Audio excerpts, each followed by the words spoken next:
Buenos días y de parte de la plataforma MAPE que está impulsada por BIC Analistas Perú y la Fundación Ebert, queremos agradecer la participación de todos ustedes en este evento y bueno, por la confianza depositada en estos eventos que venimos realizando ya desde el año pasado.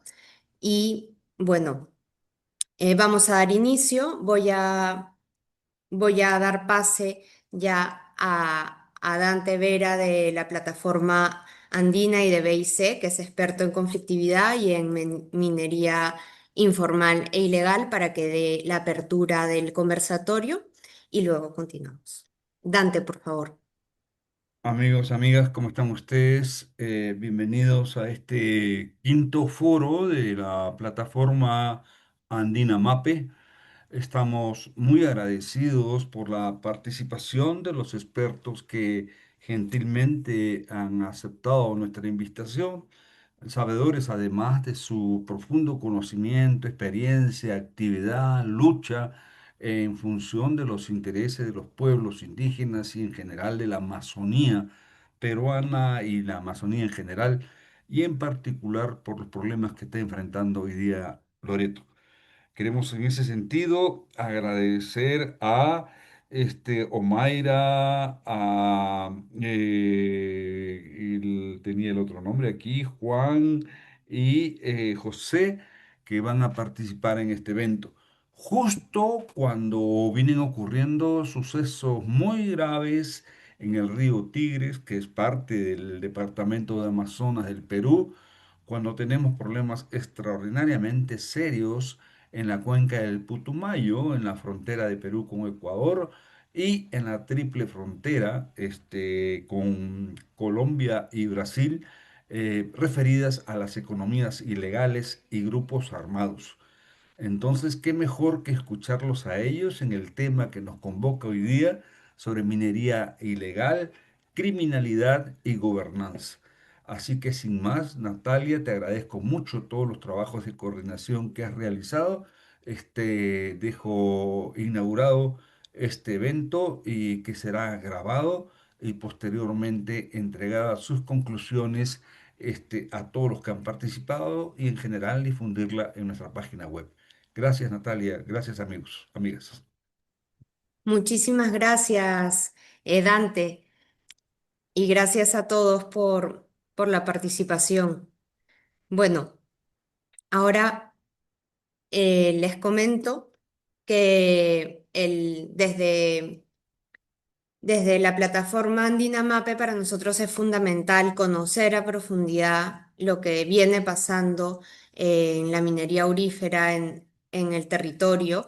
Esta vez nos estamos enfocando en la zona del Nanay, en Loreto, en Perú, y los desafíos que presenta el crecimiento de la minería ilegal en esta zona y poder ver a detalle y a profundidad con los panelistas que son expertos en este territorio y en esta problemática en específico, y ver los desafíos que enfrentan las comunidades locales, el Estado, la sociedad civil en general para hacer frente al avance de economías ilícitas, de la criminalidad y todo el tema del deterioro de la gobernanza en Loreto, ¿no? Entonces vamos a abordar temas claves como, ya les he dicho, el tema de la expansión de la minería ilegal de oro en la cuenca del Nanay, los diferentes impactos sociales, ambientales e institucionales en esta cuenca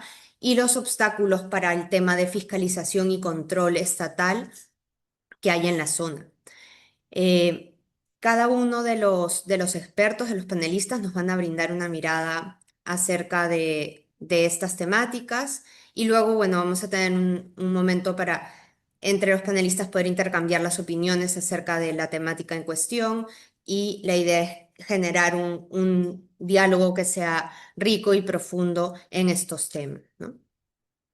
Luego, bueno, al finalizar el evento, José Carlos Vera de BIC Analistas y también promotor de la plataforma Andinamape van a dar las palabras de cierre del evento. Bueno, ahora sin más preámbulos, les presento a los ponentes. Por un lado tenemos a Omaira Peña Jiménez, que es actualmente estudiante del máster de Arts en Estudios Latinoamericanos en la Universidad de Tulán. Es bachiller y licenciada en Ciencia Política por la Universidad Antonio Ruiz de Montoya y su tesis de pregrado es sobre la organización de los productores de banano orgánico en la agroindustria del norte del Perú y fue premiada y publicada por el consorcio CIES, ¿no? de Investigación Económica y Social. Ella es investigadora del Instituto de Estudios Peruanos y su investigación se enfoca en las economías informales e ilegales, estudios urbanos y sus vínculos con la representación política. Por otro lado tenemos a Iván Brejó, que es periodista especializado en temas de pueblos indígenas, Amazonía y ambiente, con más de 30 años de experiencia en el desarrollo de trabajos multidisciplinarios de tipo científico, de gestión social, llevados a cabo en diferentes regiones del Perú, experiencia en los campos ambientales, sociales y de gestión pública y privada, evaluaciones de impacto ambiental y social en industrias extractivas y viales y la gestión de proyectos de desarrollo con pueblos indígenas amazónicos. Él es bachiller en periodismo por la Universidad de Jaime Bauzate y Mesa en Lima y ha recibido diferentes becas, bueno, una beca por la Fundación Pulitzer e Ivo y es miembro del equipo de Amazon Underworld y ganador del premio Gabo. Luego también está José Munayama Awite, que es docente y líder Cucama, licenciado en Educación en Ciencias Sociales, tiene una maestría en Gestión Educativa en curso, coordina el Comité de Defensa del Agua en Iquitos desde el 2012 y está impulsando la justicia cultural, la interculturalidad y la protección de los ríos amazónicos y ha sido reconocido por el Congreso como defensor ambiental en el 2017 y es destacado por medios como RPP y AgroPerú y figura en la lista global de guerreros del río de la Fundación Lewis Pu y es protagonista del documental Pisar suavemente la tierra. Entonces, muchísimas gracias a los tres ponentes por, por participar en este conversatorio y estoy segura de que va a ser un espacio muy, muy provechoso. Entonces vamos a comenzar ahora con el bloque de dinámicas territoriales e impactos locales de la minería ilegal en el Nanay. Entonces, bueno, eh, Omaira, eh, Bien, ¿qué tal? dime. Buen día, Omaira, ¿cómo están? buen día. Para comenzar este bloque de dinámicas territoriales, yo quería hacerte la consulta de cuáles son los factores que han facilitado la expansión acelerada de la minería ilegal de oro en la cuenca del Nanay y cómo se relacionan con las condiciones estructurales del territorio, ¿no? Ujú. Voy a compartirles la presentación que he preparado con unos slides que quizás nos ayudan también a mejorar, digamos, el aterrizaje de algunas ideas. ¿Sí ven mi pantalla? Sí la podemos ver. Mayra, yo más o menos tenemos como conversamos 10 minutitos y luego yo voy a ir haciendo el seguimiento del control del tiempo para poder abordar todas las temáticas que tenemos programadas en el evento. Perfecto, espero tomarme menos de los 10 minutitos, así que seguro que sí. Ahí sí, sí la siguen viendo Sí, la vemos y ven perfecto. cómo se mueven los slides o no. Sí, Ah, ya, perfecto. Entonces, estoy bien. En principio, agradecer a la plataforma Andina Mape hay bastantes personas conectadas, entonces me parece muy, muy interesante eso porque nos muestra la relevancia que tiene este tema en este momento, justamente por todas las dinámicas que están ocurriendo, no solo en Perú, sino en los países vecinos también, en América Latina en general. Para hablar de la minería ilegal, criminalidad y desafíos de la gobernanza en Loreto, las ideas que voy a transmitirles se basan especialmente en este texto que publicamos con Paolo Sosa Villagarcía. Eh, hicimos un estudio en Loreto y específicamente en recoger las dinámicas que estaban ocurriendo en el Nanay, que es lo que nos llama a la discusión hoy. Entonces, para este primer bloque, eh, esto es algo que ya todos, todas conocemos. La minería es una actividad que está en expansión, no es una actividad que esté o que ya haya, digamos, terminado su vigencia, sino que cada vez se está extendiendo más, especialmente en la Amazonía de nuestros países. Em, Hasta hace unos 5 años probablemente seguíamos discutiendo con énfasis en Madre de Dios, pero hoy en día está Loreto en discusión, Amazonas, Huánuco, y así puedo seguir conversando con ustedes sobre las regiones en las que está avanzando este fenómeno.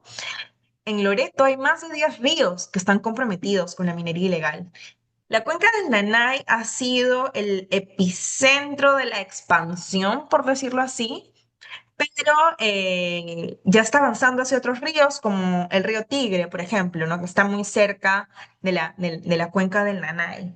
Entonces, y en realidad la actividad también viene desde el Putumayo, que es en las fronteras, luego voy a hablar un poquito de eso, pero ha ocurrido un efecto de irse desplazando a diferentes partes del territorio de Loreto.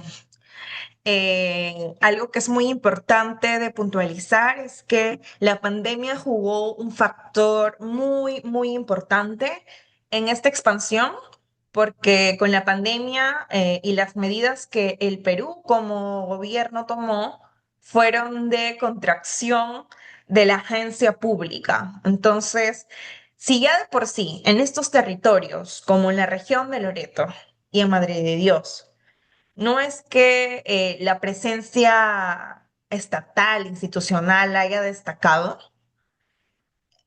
menos, o mejor dicho, este fenómeno se agravó más aún con la pandemia. Entonces hubo, digamos, una ventana de oportunidad para las actividades delictivas y criminales en el territorio. Ahora, además de esta particularidad que nos atravesó, no particularidad, perdón, además de esta, digamos, situación en general que nos atravesó, que atravesaron a nuestros países andinos, y a la situación global con la pandemia, la debilidad, el debilitamiento del Estado, y la expansión de la criminalidad en América Latina, que es un fenómeno que en realidad ha empezado a estar mucho más en boga justamente a partir del 2020. em, Loreto tiene unas características muy particulares. Se podría pensar en Loreto como una suerte de ecosistema extractivo, ecosistema extractivista, para ser más puntual. Entonces, este ecosistema regional tiene una historia de extracción de recursos naturales y no necesariamente una extracción solamente formal, con todo lo que la formalidad por sí misma implica también, porque la formalidad, incluso la tala formal, ha implicado conflictos y amenazas para los territorios indígenas, por ejemplo. Pero más aún la extracción no formal y la extracción ilegal. Pero entonces, en Iquitos, perdón, en Loreto, en Iquitos, ¿por qué hablo de Iquitos? Porque Iquitos es la ciudad, digamos, más grande, la ciudad principal de Loreto, y todas las dinámicas que ocurren desde incluso la frontera en el Putumayo con Colombia tienen un impacto en Iquitos, porque la clase política, la clase económica se concentra en esta ciudad. Y las dinámicas y las decisiones que se toman en esta ciudad también irradian al resto del territorio. Entonces, pero entonces lo que ocurre es que hay prácticas que se han desarrollado desde, imaginémonos, el siglo XVIII y sobre todo en el siglo XIX, donde se da este boom de la extracción, por ejemplo, del caucho. Esto marcó una forma de desarrollo extractivo en la región Iquitos. Y esta actividad, como la tala, por ejemplo, es mucho más, tiene otra complejidad porque la tala es una actividad que se formalizó. Entonces, esto abrió el panorama para que haya de alguna manera una regulación, pero al mismo tiempo para que los actores ilegales, incluso criminales, pues puedan de alguna manera blanquear su actividad. En el caso de la minería, esto no ocurre en la región. Algo que es muy importante de mencionar es que la minería aurífera, metálica aurífera, que ocurre en Loreto, es netamente ilegal. ¿Por qué? Porque se desarrolla en cuerpos de agua. Por ahora la legislación no ha cambiado, entonces sigue siendo ilegal. Esto es importantísimo. Entonces, no hay, como ha ocurrido con la tala, alguna ventana de formalidad que permita, digamos, esta incluso manipulación de los marcos, como ocurre con otro tipo de actividades como la tala. Pero se enmarca, ¿no? En esta historia extractiva. Y aquí, en particular con como voy, me faltan 3 minutos, con la minería, ha habido una dinámica de difusión de la actividad.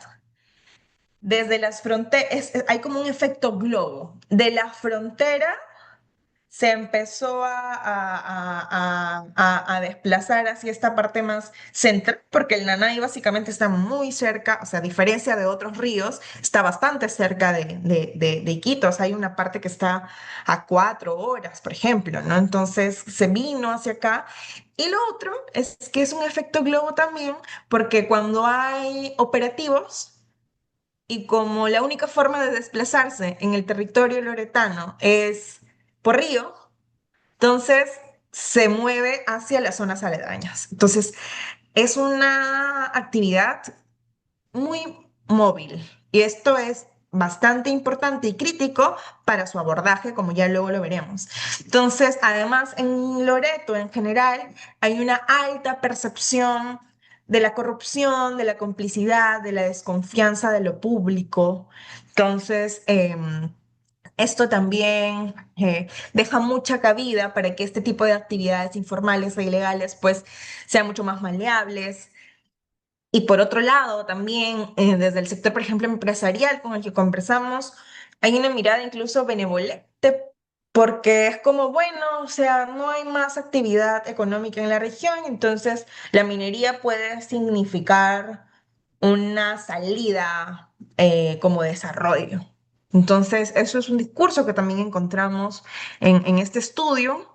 Y bueno, cierro esta parte de la estructura territorial diciendo que esta historia extractiva es fundamental porque en esta historia se enmarca la actividad de la minería ilegal, pero también la condición insular y fronteriza de Loreto, que cambia totalmente la dinámica de cómo opera el Estado en otras partes del territorio peruano.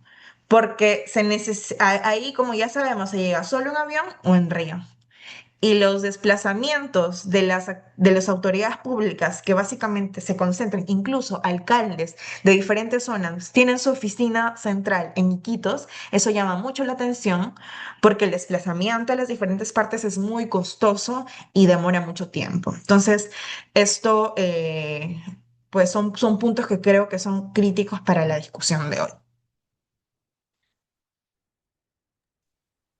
Muchísimas gracias, Omaira. Súper interesante todo el análisis que has realizado acerca digamos, que nos permite contextualizar y conocer el estado de la cuestión, qué es lo que se está dando hoy en día y realmente poder comprender cómo ha ido evolucionando este tema. Y yo creo que el punto clave de saber que esta es una minería ilegal y que por lo pronto va a permanecer en la ilegalidad, dado el marco legal, es fundamental también, ¿no? Para conocer las dimensiones y la problemática de lo que está sucediendo en el Nanay, ¿no? Bueno, ahora le doy el paso a José Munayama. Eh, José, bueno, muchísimas gracias también por tu participación y por el tiempo.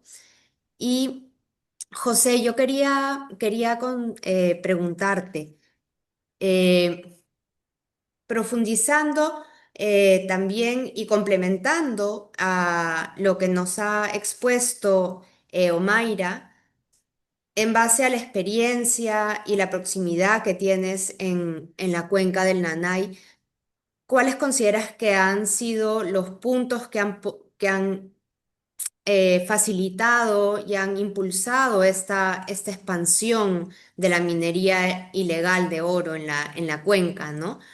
Eh, ¿Cuáles crees que han sido los puntos clave, los factores que han generado de que este suceso y este proceso vaya creciendo de manera exponencial con el pasar del tiempo? Eh, Hola, ¿me escuchan? Sí, se te escucha perfecto, Estoy, José. estoy tratando de adecuarme a la tecnología y, y bueno, ya está mi imagen por lo menos ¿verdad? Sí, sí. Sí, Ya, bueno, José. entonces, un gusto de estar acá con Omaira, con Iván, Natalia y otros nuevos amigos que voy teniendo a partir de este encuentro. Eh, un encuentro más para tratar de comprender las dinámicas que surgen en nuestro país, eh, concretamente con Loreto, Iquitos. Ya Omaira ha planteado algunas cuestiones de un estudio vasto que han hecho a este proceso. A este enfoque, yo puedo añadir lo siguiente, ¿no? El país tiene que conocer lo que está pasando en el río Nanay, eh, en Iquitos, en la región. Este espacio ha estado más o menos al margen eh, de un, de un problema grande de minería como lo vivía Madre de Dios y otras regiones del país, ¿no? Loreto ha estado al margen, pero hoy el problema se ha instalado y crece cada día. Se habla de 11 ríos que ya están prácticamente invadidos por dragas, ¿no?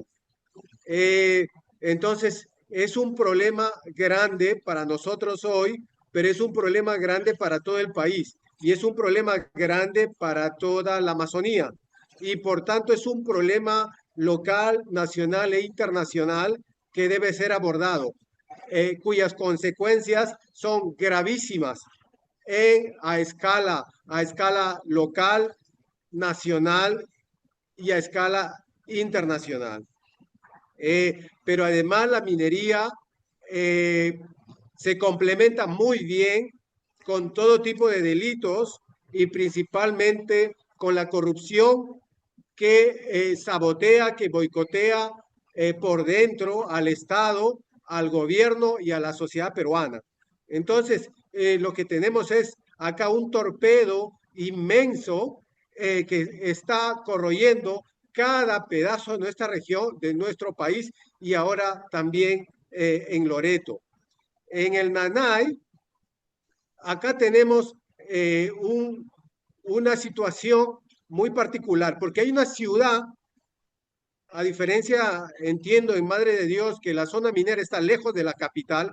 En este caso, tienes a la minería afectando directamente a una de las ciudades más grandes del país o de la Amazonía. Es la ciudad capital, que depende directamente de este río, el agua y en parte la alimentación y en parte otros productos importantes para el desempeño de esta ciudad. Y entonces el tema adquiere una característica eh, de gravedad mayor, mayúscula, porque está afectando la vida de mucha gente de una u otra manera. Y frente a este problema, la respuesta dada por el Estado ha sido completamente insuficiente, eh, lo cual es una condición eh, que está permitiendo la multiplicación de esta actividad no solo en el río Nanay, sino en otros ríos. En el Nanay ya esta etapa post pandemia o previa pandemia es la segunda etapa. Hay un primer intento de introducir minería en el río Nanay eh, y que fue abordado por las comunidades en su momento, por el año 2000, alrededor del año 2000, con participación del Estado. Mira que hay una situación bien interesante, con participación del Estado, de las comunidades, de organizaciones ambientales, se logró enfrentar esta situación y eliminar el problema. Sin embargo, después de unos años eh, y después de la pandemia, que ya se venía trabajando, lo que tenemos es hoy un incremento, una nueva reinserción e incremento de la minería en este río, ¿no? ¿Qué hay de las características de las comunidades? El Alto Nanay, que es el distrito donde está la cabecera del río Nanay, que es un río extraordinario, es un río maravilloso, es un río de aguas negras. Normalmente acá los ríos grandes como el Ucayali y el Marañón son ríos de aguas blancas, se dice, porque son aguas claras, no transparentes, sí claras, de color lechoso.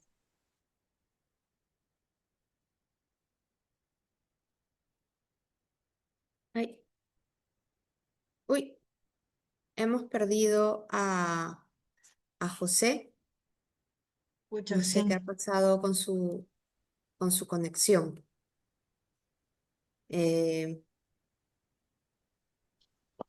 bueno, esperamos 2 segunditos a ver si se puede volver a unir y si no, para no, digamos que para poder continuar, justamente en el chat hay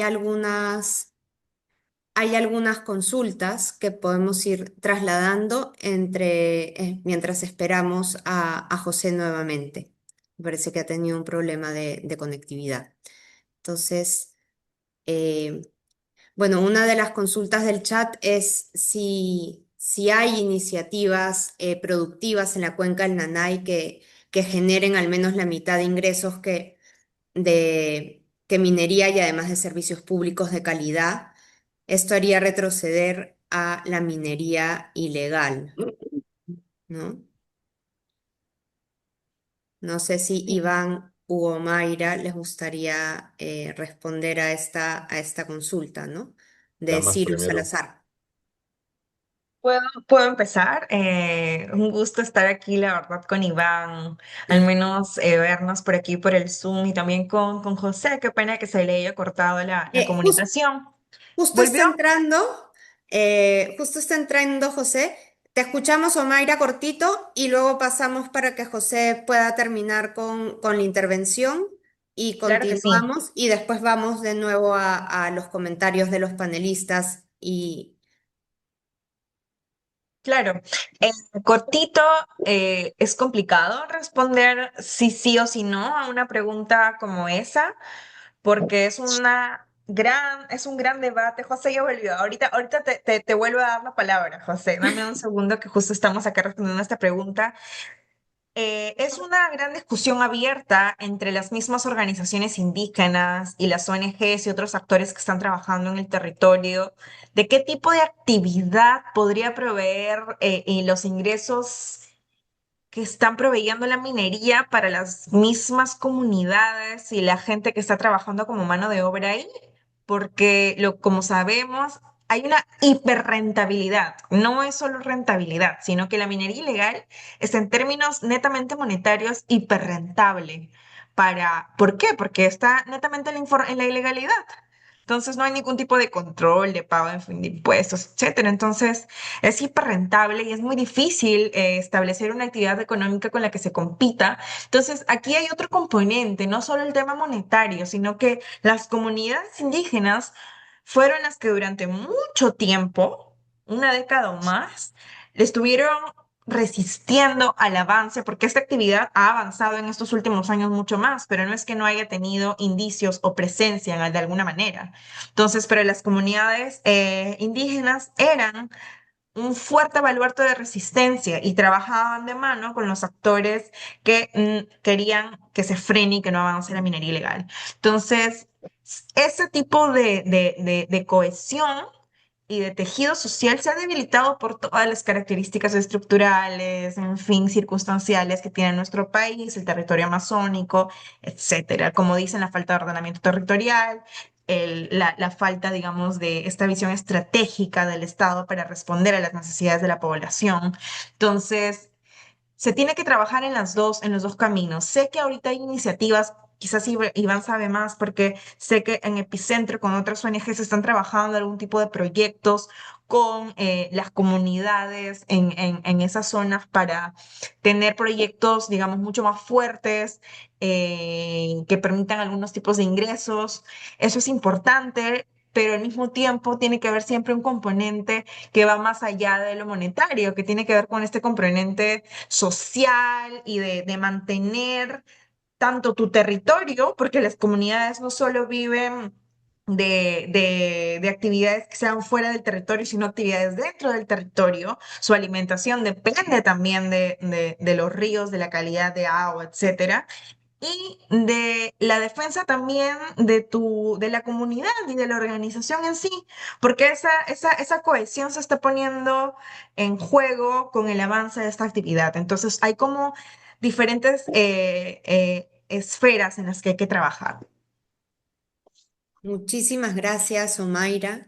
Eh, le vuelvo a dar el pase a José, que felizmente ya logró arreglar el problema técnico y luego, bueno, ya continuamos y también podemos retomar sobre esta pregunta y discutir un poco más también con Iván y con José. José, te, te escuchamos.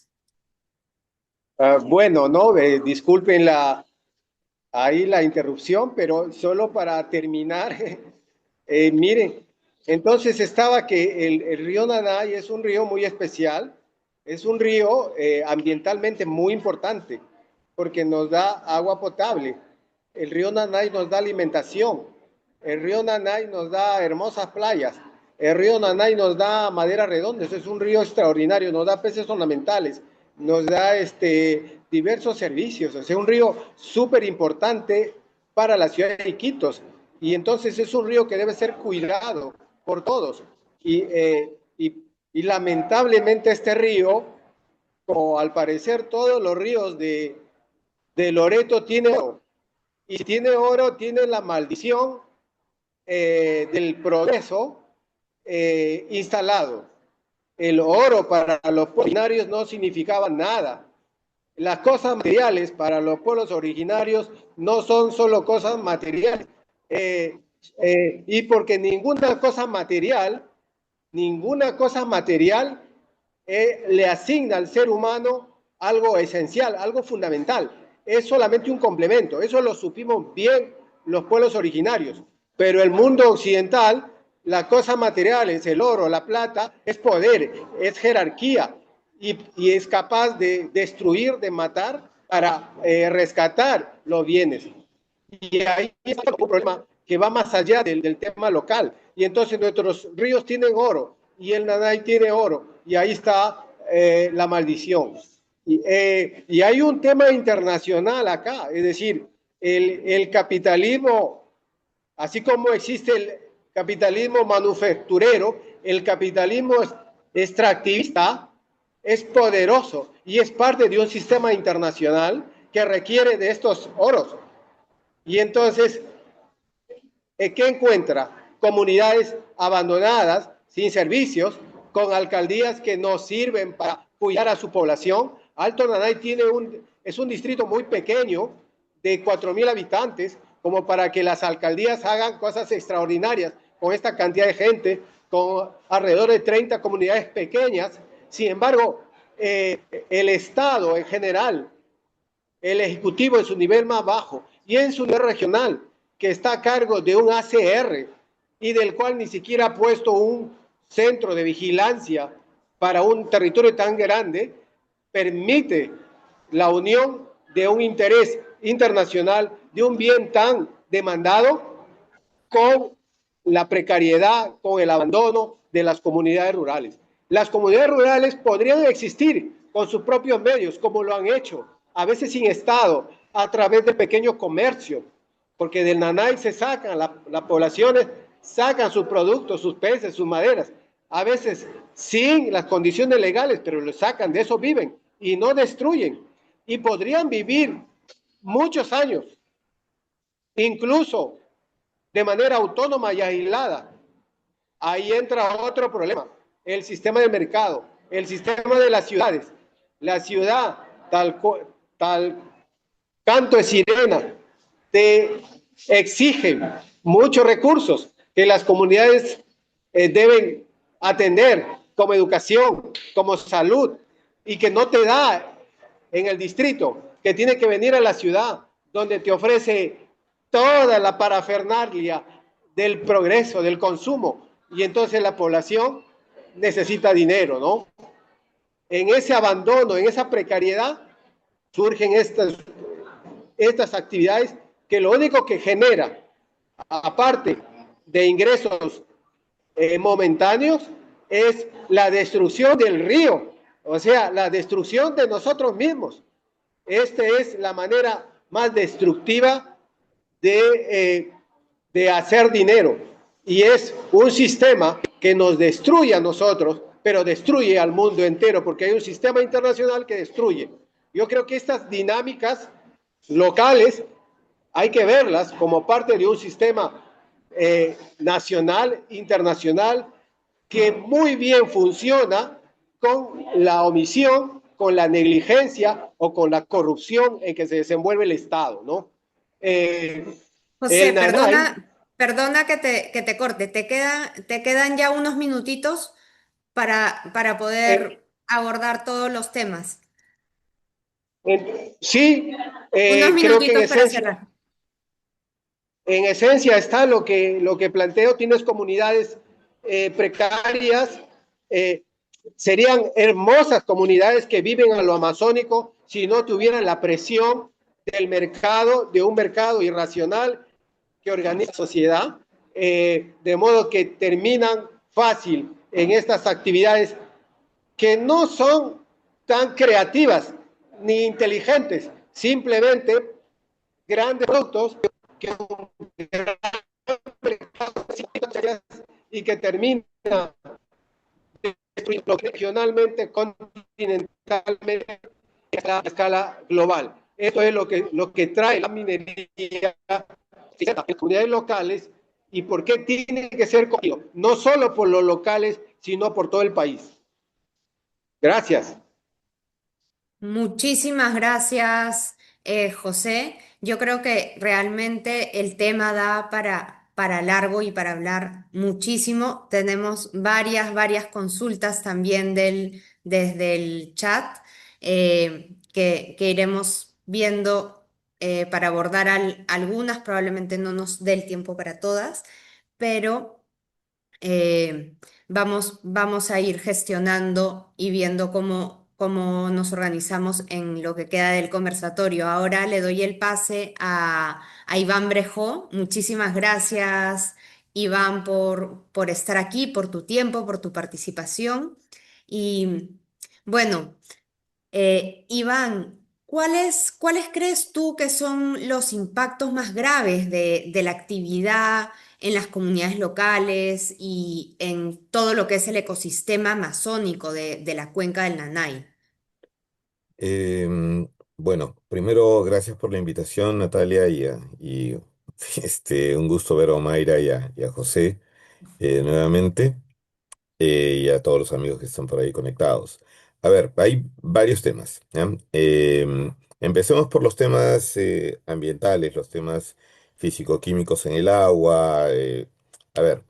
Hay un nivel, el impacto más duro en este momento es cómo se están elevando los niveles de mercurio, ¿no? Y sus derivados, el metilmercurio, ¿no? Que están afectando ya la salud de las personas, ¿no? Ya se tienen estudios, ya ciencia ha publicado los primeros estudios, o los segundos, ¿no? Es la segunda vez que se estudia eh, la contaminación por plomo en los cuerpos de las personas que viven en la cuenca del Nanay. Esto es directa consecuencia no solamente del vertimiento del mercurio en la zona, ¿no? Sino también de cómo la pesca local, los peces, están asimilando el mercurio, se está metilando, o sea, se está convirtiendo en mercurio asimilable, ¿ya? Y está pasando de los peces a los pobladores de la cuenca del Nanay, pero no solamente a los pobladores de la cuenca del Nanay, ¿no? En algún momento me dicen que ya está en marcha una investigación para ver cuál es la cantidad de mercurio que hay en los peces del mercado de Belén, lo que se vende en el mercado de Belén. ¿No? Esto no le está pasando solamente a la gente que vive en la cuenca del Nanay. Esto va a perjudicar en algún momento, esperemos que no sea, no tenga la gravedad que se está empezando a observar en Nanay, ¿ya? Que se vea también en pobladores de Iquitos, ¿no? Que ven con pasividad, lamentablemente, no todos, de manera afortunada, ¿no? Ven de manera muy pasiva lo que está ocurriendo en uno de los ríos principales, ¿no? Y la principal fuente de agua para la población de la ciudad. Además de ello, tienes un problema social que es probablemente el más duro, ¿no? Lo que tenemos es una severa desestructuración de las comunidades, ¿no? La cooptación de las autoridades, la complicidad de autoridades locales, el descrédito en el Estado, el descrédito en la administración pública en general. En la administración pública, y no estamos hablando solamente del gobierno central, estamos hablando del gobierno central.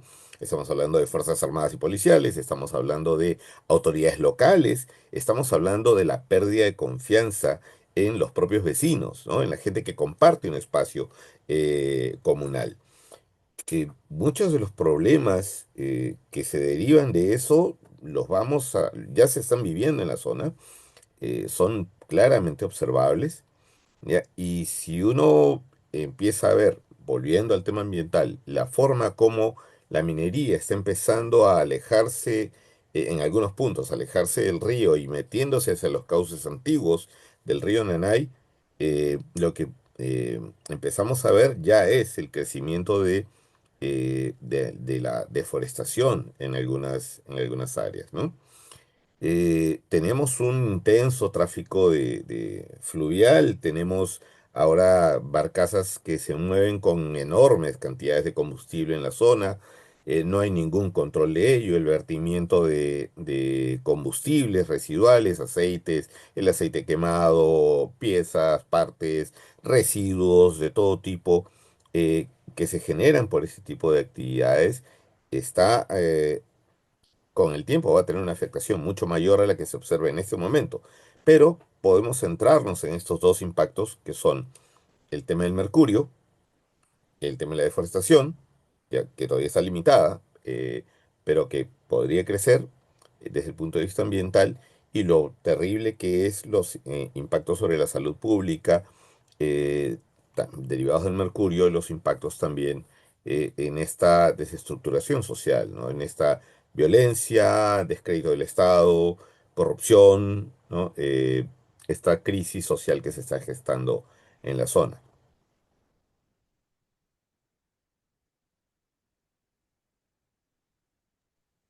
Eh, bueno, realmente digamos que toda la problemática es sumamente alarmante.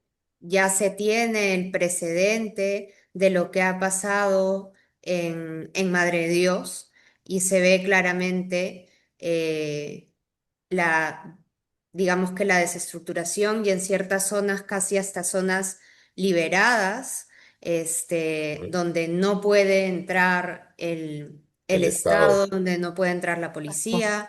donde no eh, puede y donde a veces no quiere. Y hay que Exacto. ser sí, clarísimo con eso. ¿ya? No se trata solamente de que el Estado no puede entrar, es que no quiere. Y hay que ser enfático en eso. O sea, no puede Y, ser de que se siga moviendo combustible, o sea, grandes cantidades de combustible por el Nanay para atender las necesidades de las dragas y de la población que está en Alvarenga, en Puerto Azul, etcétera, ¿ya? Pasando por tres controles policiales y militares. O sea, eso no es aceptable, ¿ya? No es Exacto. aceptable bajo ningún tipo de estándar. Y eso de que, o sea, sí hay una ruta alterna por el Tigre, ¿ya? Eso ya se sabía hace años, pero hace años, ¿ya? Y no puede, yo estuve en el ANAI mientras estaba haciendo una investigación periodística que publicamos en Epicentro TV, ¿no? Y conversando con los oficiales del puesto Yarana, ya, yo les comentaba, ¿y por qué no hay un control en el río Tigre? Y dos de ellos me dijeron, ¿y qué pasa en el río Tigre? ¿Cómo es que, o sea, qué pasa? No entiendo. ¿Qué? ¿Algo pasa en el río Tigre? O sea, era imposible de entender, ¿no? O eran muy buenos mentirosos, ya, o realmente no sabían lo que estaba pasando. Total. Cualquiera de las dos, es pasmoso, ¿no? Es pasmoso. sí. Y es alarmante en todo sentido, ¿no? Realmente es alarmante en todo sentido en el tema de salud, de seguridad alimentaria, no directamente, no solo directamente a la población del lugar, sino como bien dices, ya estamos hablando del mercado de Belén que finalmente abastece a todo Iquitos. Entonces, no, digamos que por todos lados y el precio del oro sigue subiendo, hay más incentivos para seguir, económicos para seguir extrayendo y lo que decía José, que finalmente pues se está poniendo en juego el territorio que provee sustento Ujú. para estas poblaciones y bueno, y todos los servicios ecosistémicos que da el territorio como tal, ¿no? Sí, Entonces, es ahí una hay situación bastante preocupante. un problema serio, ¿no? Y un impacto que, bueno, igual lo vamos a conversar más adelante, pero el impacto terrible de la criminalidad, ¿no? Se habla de la contaminación, los impactos ambientales, sociales, pero eh, el tema de la criminalidad merece una atención aparte y merece un tratamiento diferenciado, ¿no? Eh, y es el impacto de la criminalidad no solamente se ve en la NAI, el impacto de la criminalidad se ve a nivel regional, ¿no? Y a nivel nacional, si quieres, por el alcance que tiene, la potencia que tienen estas actividades, ¿no? Es un impacto transfronterizo, Sí, realmente. ¿Ya? Y eso también Totalmente. es una cuestión que no se está tomando en cuenta, ¿no? Se ve de una manera muy aislada, no se le da la importancia necesaria a el establecimiento de una gobernanza criminal en Loreto delante de todo el mundo, delante de todas las autoridades, ¿no? en efecto. Sí, lo que dice Iván es fundamental porque, como dije al inicio, la minería en Loreto es ilegal y está manejada por organizaciones criminales.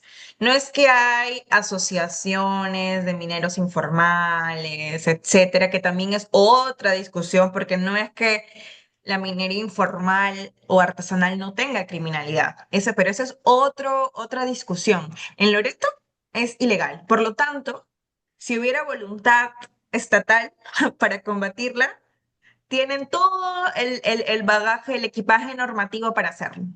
Pero como dice Iván, hay una serie de intereses que vamos a discutir en el siguiente bloque que guían las dinámicas que tiene el Estado de involucramiento en algunos casos, o sea, hemos encontrado indicios de involucramiento en la actividad. Entonces, eso dice mucho de dónde está el interés del Estado y de que hay una criminalidad que va avanzando y que empieza a controlar parte del territorio peruano. Y eso debería ser ya recontra alarmante, pero no lo Sí, está haciendo lo suficiente. Y hay varias preguntas. Yo no sé si hay Eh, como otro espacio o puedo ir diciendo sí, algunas cositas.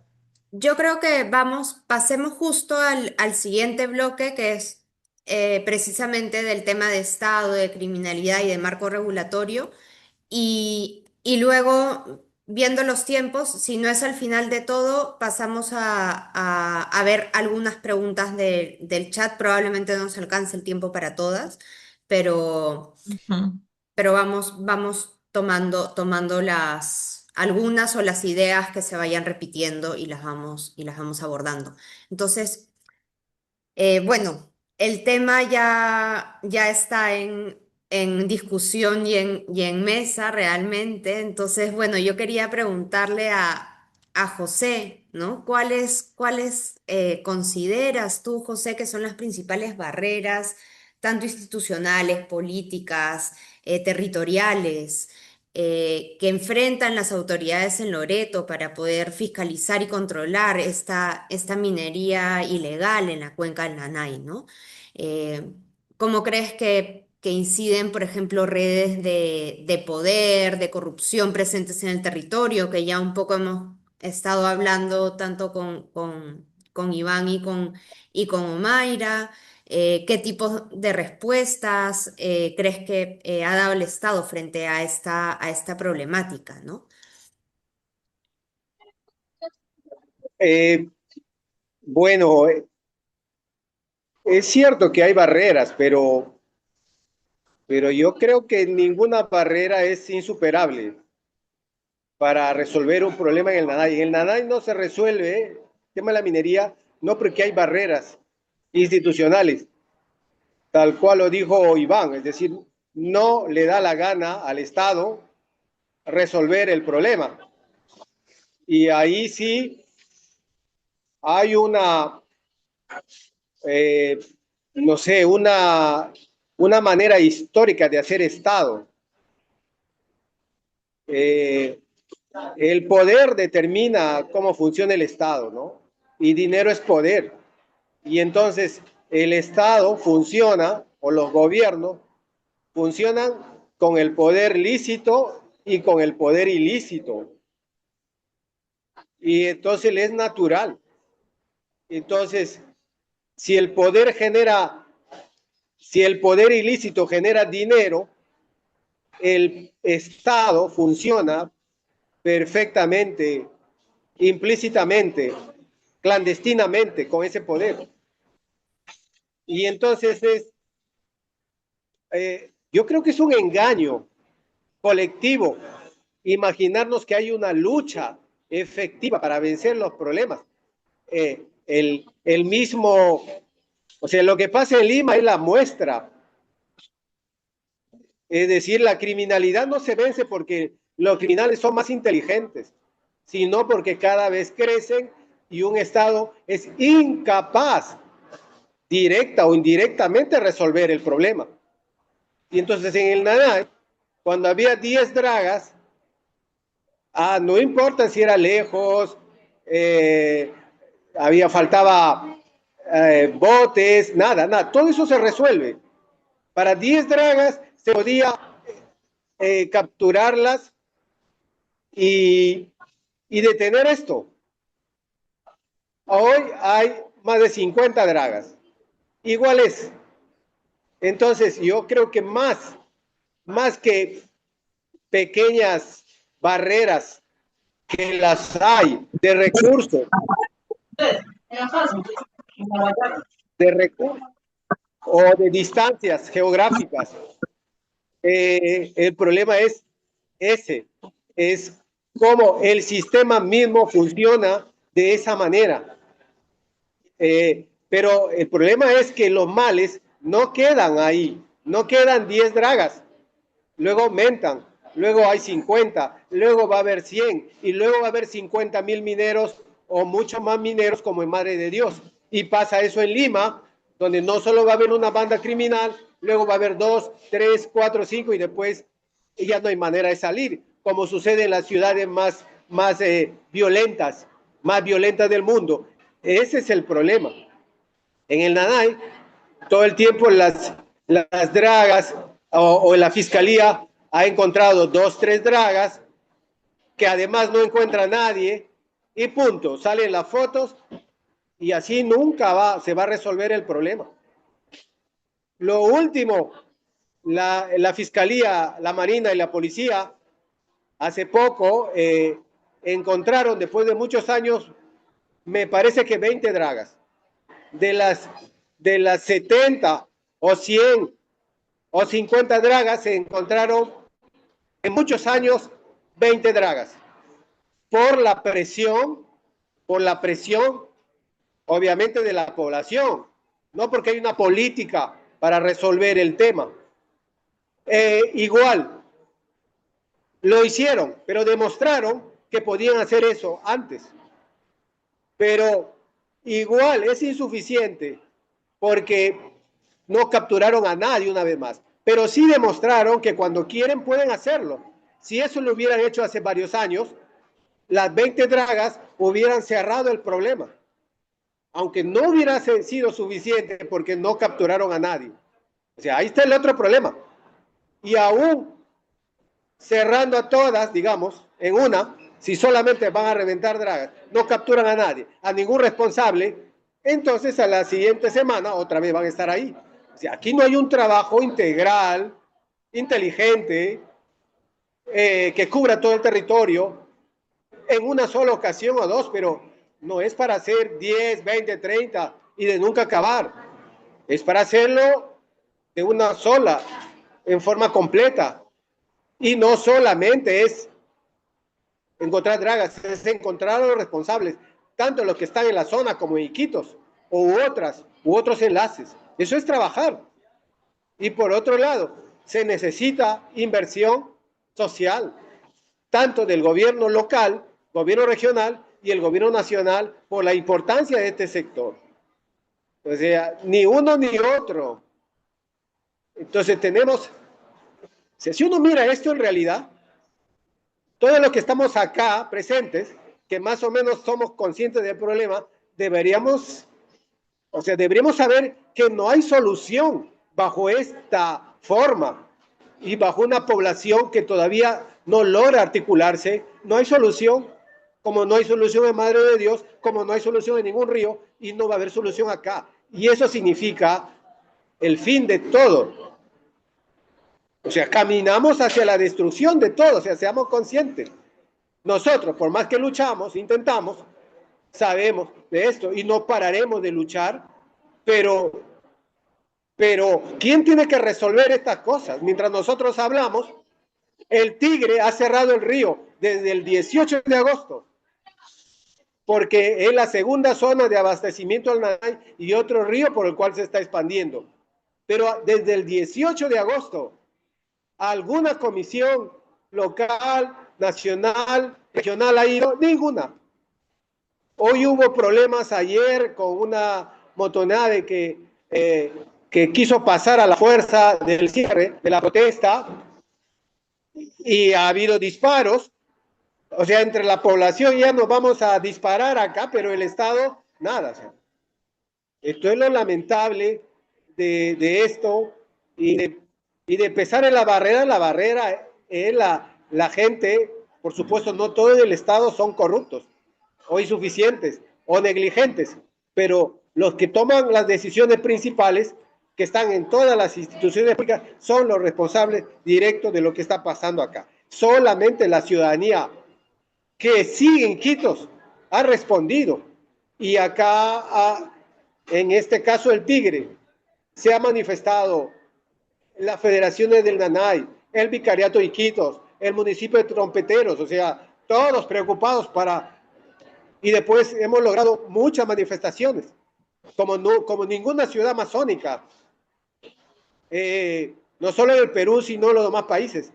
Pero lo que tenemos es no tenemos autoridades, ¿no? Las autoridades realmente responden menos al interés común de la ciudadanía.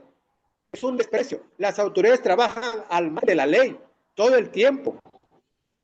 Y eso solo se puede cambiar con una gran movilización social para lograr en cosas. Si nosotros no ha sido suficiente, pues tendría que ser con José, toda la pasión te para que quedan edifique. dos minutitos. Sí, yo creo que es lo que tengo que decir frente al tema planteado. La solución está más cerca de lo que se cree. La misma fiscalía, la Marina y la policía y el gobierno regional que ahora han hecho esta entrada fuerte lo ha demostrado. Entonces, no se necesita más que voluntad política porque recursos hay. Y no se necesita poner incluso a la larga controles militares, policiales, que luego se convierten en problemas, sino liberar al Nanay, invertir en las comunidades, lograr organizar que las comunidades se protejan, como lo vienen haciendo ahora el Tigre, y tendremos un Nanay sano y de repente un ejemplo para los otros ríos, para las otras cuencas y también para la Amazonía continental. O hacemos eso o peleamos hasta el final esto, o simplemente otro territorio más en desgracia, para desgracia de todos. Gracias, Natalia. Muchísimas gracias, José. Luego, al final del bloque, vamos a tener un poco también un intercambio para profundizar justo todos estos puntos que nos comenta José. Le doy paso a Iván. Eh, y Iván, ¿tú cómo crees que puede fortalecerse, ¿no? Complementando un poco lo que nos ha comentado José, ¿cómo crees que puede fortalecerse el rol de la sociedad civil, de las comunidades amazónicas para poder evitar o frenar esta expansión de las economías ilícitas, ¿no? José ya nos ha dado digamos, una pista y eh, el proceso que él considera que se debería desarrollar para afrontar esto y nos gustaría también escuchar tu punto de vista al respecto, ¿no? Muchas gracias nuevamente. Y sí, comparto mucho de lo que dice José y seguramente Omaira tiene una opinión eh, está vinculada a ello. Eh, a ver, estamos hablando de economías que superan con creces lo que un agricultor, lo que un piscicultor puede obtener en términos de ingresos, ¿no? Ingresos concretos. O sea, el precio del oro, el precio de la coca, el precio de incluso lo que se paga, lo que se obtiene como ganancia por la trata de personas, supera muchas veces ¿ya? Lo que un agricultor o lo que un agricultor indígena pueda obtener, ¿no? Hay o sea, intentar combatir las economías ilegales, particularmente la del oro en este caso, con proyectos alternativos, con grandes inversiones, es una parte de la solución. Pero quiero ir un paso más atrás. O sea, a ver, hace unos años, José me corregirá, pero hace unos años estaba en operación el proyecto Aguaje en Loreto. Y uno puede ir por los caseríos del Nanay, y uno va a encontrar, ya, a pesar de que el proyecto fue terminado, entregado, oleado y sacramentado, uno puede encontrar ahí infraestructura que nunca se terminó de construir. Uno puede encontrar uno se pasea por ahí por alguno de los locales del gobierno regional y uno encuentra los famosos carritos aguajeros, ¿no? Que se supone que iban este, a apoyar la cadena de valor del aguaje y que iba a ser una fuente de ingresos para la gente. Eh, lo ha dicho Pepe Álvarez en muchísimas oportunidades, ¿no? No sé si él fue el primero en decirlo, pero la Amazonía es un cementerio de proyectos. O sea, proyectos que se inician con muy buena onda, y ahí quedó. O sea, se implementan mal, o sea, se diseñan mal, o se implementan, y se implementan pésimamente, o se implementan con niveles de corrupción que son inaceptables, son inconcebibles, ¿no? Eh, en algún momento conversando con pobladores de la cuenca del Nanay, y eso para tratar de responder la pregunta de Ciro Salazar, me decían, nosotros no queríamos la minería. Nosotros sabemos que eso contamina, sabemos que sí, que los delincuentes, pero ya nos dieron todo esto, o sea, nos ilusionaron con este proyecto, nos ilusionaron con una cosa y con otra, y no fue solamente el gobierno regional, fueron varios actores, ya, pero nada, quedó todo en nada. Entonces, ¿a quién le creo?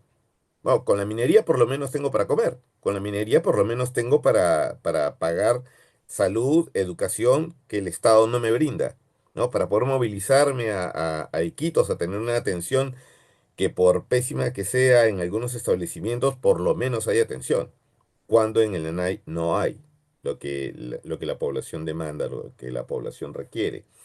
Es sumamente difícil y lo decía al inicio, ¿no? El creer en la probidad del Estado, creer que el Estado va a poder hacer, esta vez sí va a hacer las cosas bien.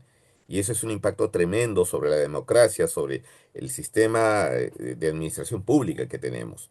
Sin embargo, necesitamos intervenciones que ayuden a que la población, efectivamente, y lo leo también entre las preguntas y los comentarios, ¿ya? Lo veo también ahí como idea. Necesitamos empoderar a la población local. Esto no significa necesariamente darles armas y que la gente se pelee y que se agarre a balazos con los ilegales. El monopolio de la violencia lo tiene el Estado, ¿ya? O sea, ningún ciudadano tendría que arriesgar su vida para defenderse de criminales cuando tienes a las Fuerzas Armadas y policiales al costado. O sea, no debería ocurrir. ¿Ya?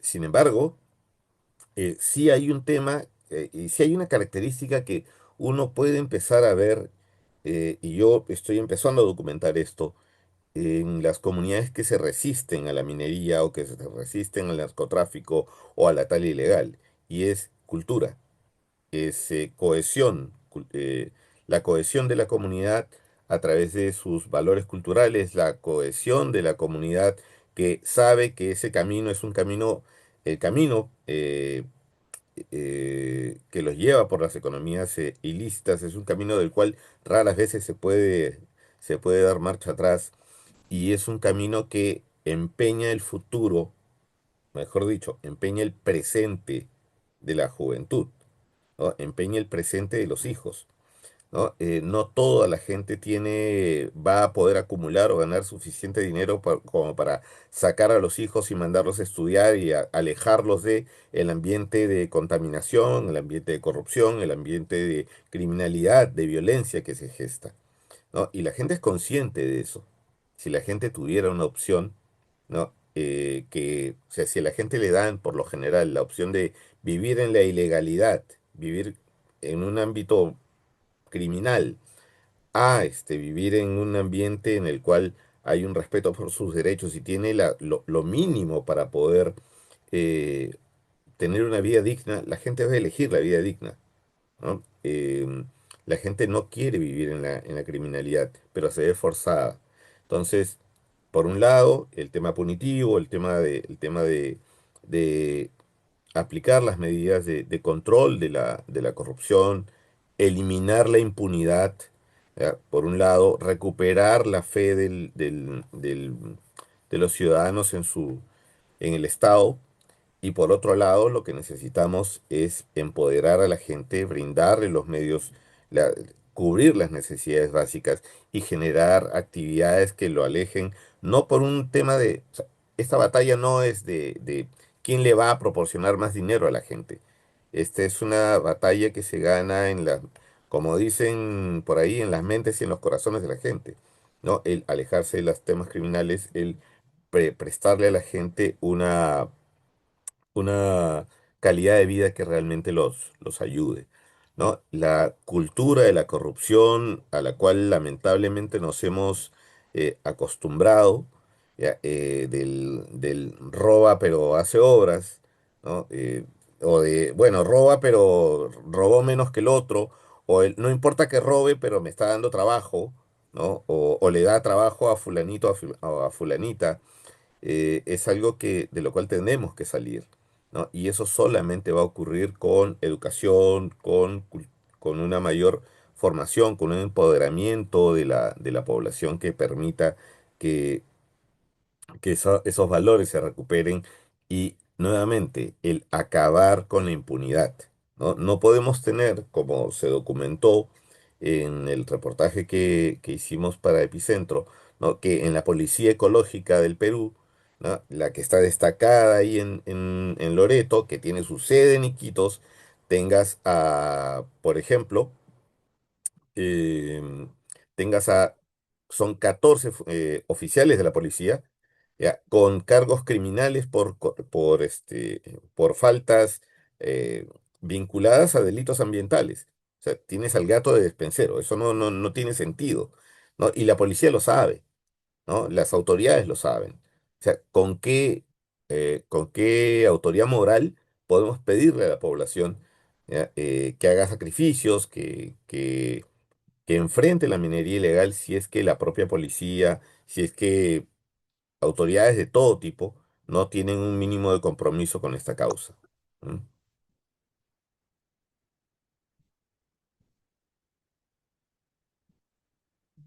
¿Estás con Perdón, no, siempre pasa.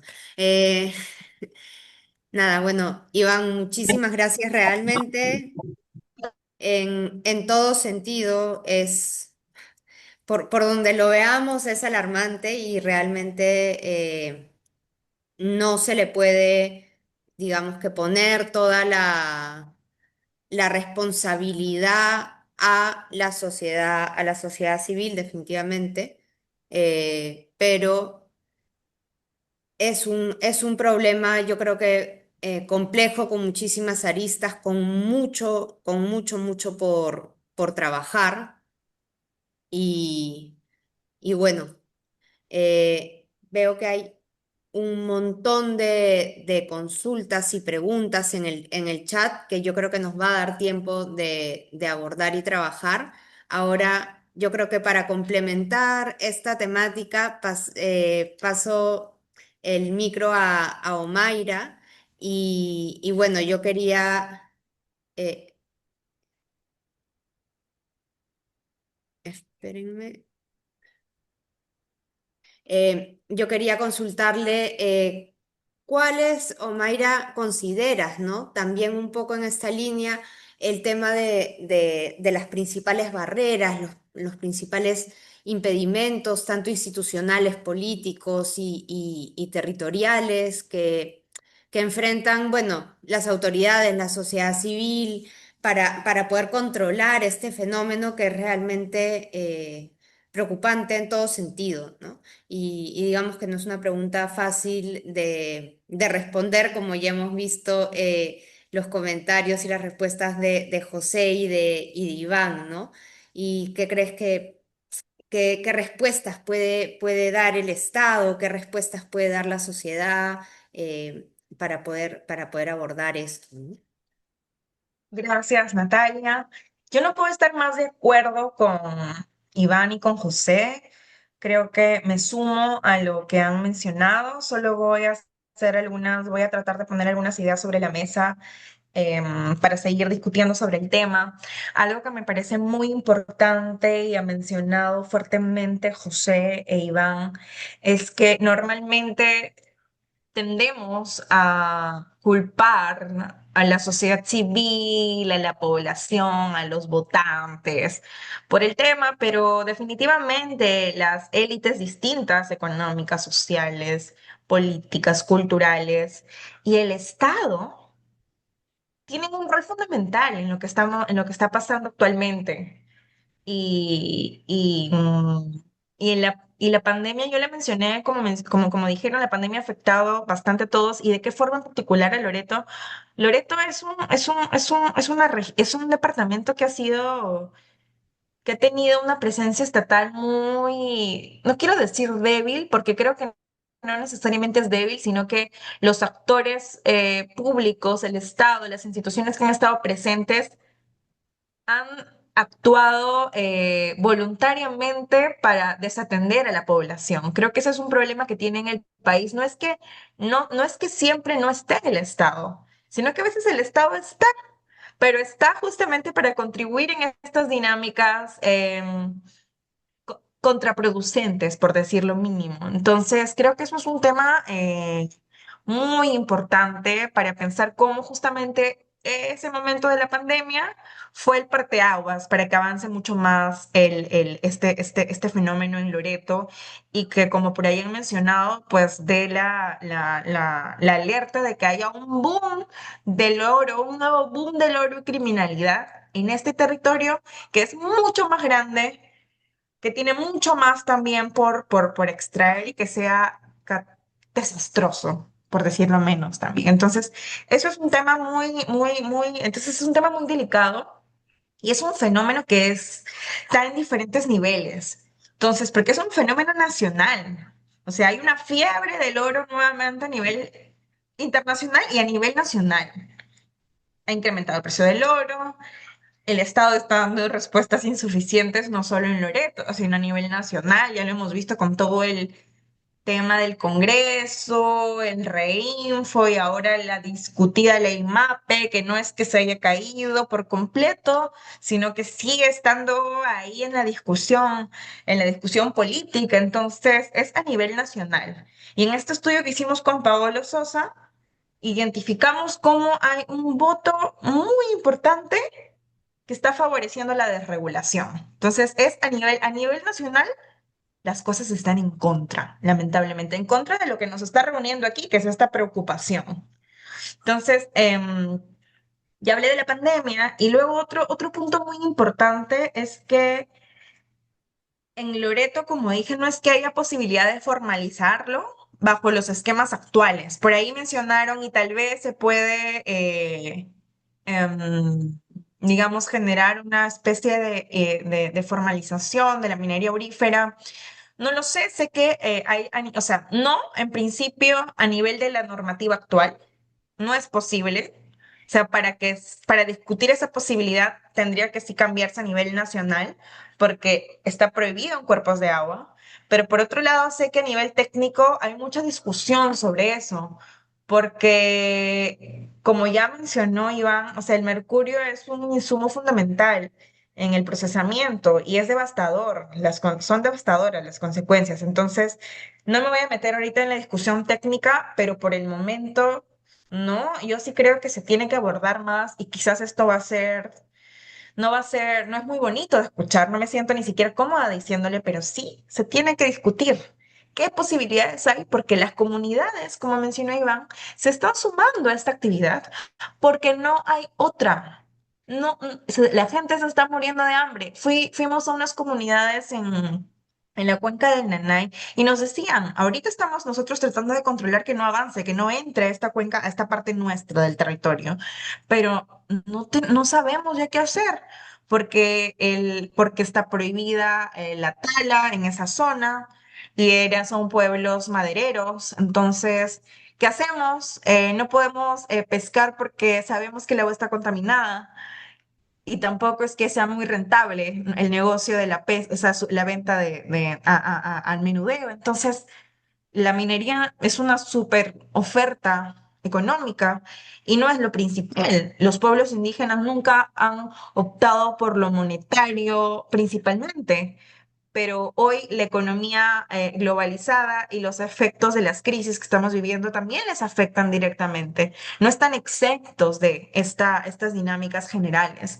Entonces, es una gran discusión que se tiene que tener y que es difícil tenerla porque hay como presupuestos morales entre nosotros de no podemos apoyar esta actividad.